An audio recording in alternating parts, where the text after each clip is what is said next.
Hey YouTube, welcome to Photomoto. In this episode today, we're gonna talk about the mods that we've recently done to this 4runner, 1997 3rd gen to be exact. Stay tuned for the video and I'll explain everything as we go along.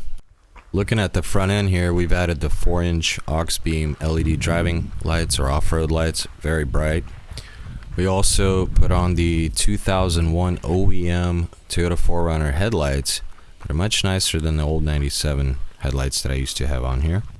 I added 1.25" spacers and you could really see the aggressive offset here in the rear and front wheel makes a huge difference. A couple episodes ago you guys saw this Sherpa roof rack that I had a buddy of mine put on up in Temecula. Moving down here you could see the new taillights we put in, also from a 2001 4runner.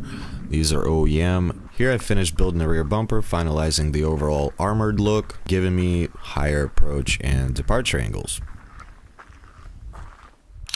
We replaced the rear liftgate shocks with the fresh Toyota ones from the dealership. We did some long overdue maintenance, doing the valve cover gaskets, PCV valve, fuel filter, oil change, air filter, transmission service, Hayden 698 transmission cooler, and the external inline Wix filter, crank and cam seals, along with tone ring, and a brand new OEM radiator. I even made a Satoshi grill using OEM grill and the Toyota logo from the dealership. We extended the sway bar end links both in the front and the rear, and we added King coilovers 2.5 along with the King rear shocks with external reservoirs, and finished it off with alignment. I ended up getting perfect alignment specs with these JBA upper control.